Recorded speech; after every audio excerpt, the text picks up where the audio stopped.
Bonjour, j'espère que vous allez bien. Bienvenue dans cette nouvelle vidéo. Aujourd'hui, on va parler des crises convulsives. On verra quelle est la conduite à tenir en cas de crise convulsive. Pour commencer, on va définir et donner les types.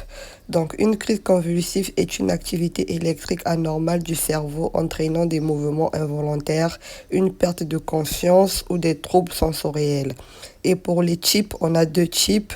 Des crises convulsives généralisées, exemple une crise tonico-clonique, et on a aussi des crises focales pour le deuxième type, comme une crise avec ou sans altération de la conscience. Ça, c'était les types. Donc, on a des crises convulsives généralisées et des crises convulsives focales.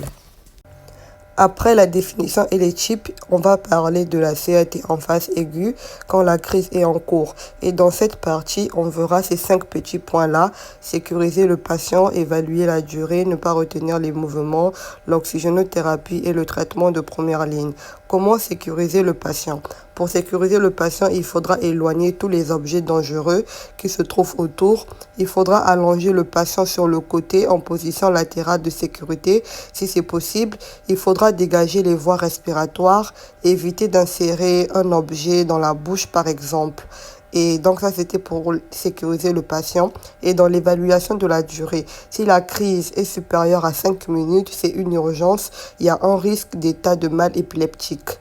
Et si c'est une récurrence sans reprise de conscience, c'est une urgence. Donc ça, c'est dans la partie évaluation de la durée.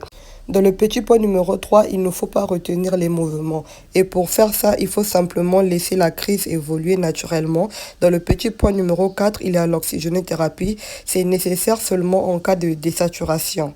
Et dans le petit point numéro 5, le traitement de première ligne, si il y a un état de mal épileptique, c'est-à-dire supérieur à 5 minutes, on va administrer les benzodiazépines comme le diazépam en IV ou en IVD, ou encore le midazolam en IM ou de façon buccale si l'accès IV est impossible. C'est tout pour les 5 petits points dans la CAT en phase aiguë. On passe maintenant à la CAT post-critique, c'est-à-dire après la crise. Ici, on va aborder 3 petits points, la surveillance neurologique, l'évaluation des causes, et on va aussi voir ce qu'il faut faire si c'est une première crise convulsive. Dans la surveillance neurologique, on surveille l'orientation, la reprise de la conscience et le Glasgow. Maintenant, pour l'évaluation des causes, il faut voir si ce n'est pas dû à une hypoglycémie, des troubles ioniques ou encore la fièvre, suspicion de méningite, encéphalite ou peut-être l'intoxication, l'AVC ou un traumatisme crânien. Ça, c'est pour l'évaluation des causes. Et si c'est une première crise convulsive, il faut l'évaluation hospitalière obligatoire et on va faire l'imagerie cérébrale, plus ou moins en ECG. Après la prise en charge post-critique, là, je vous ai fait une liste des urgences qui nécessitent une prise en charge immédiate en ce qui concerne les crises convulsives. Et c'est tout pour la vidéo d'aujourd'hui. Si vous avez des questions, n'hésitez pas à les poser en commentaire et je répondrai. Merci.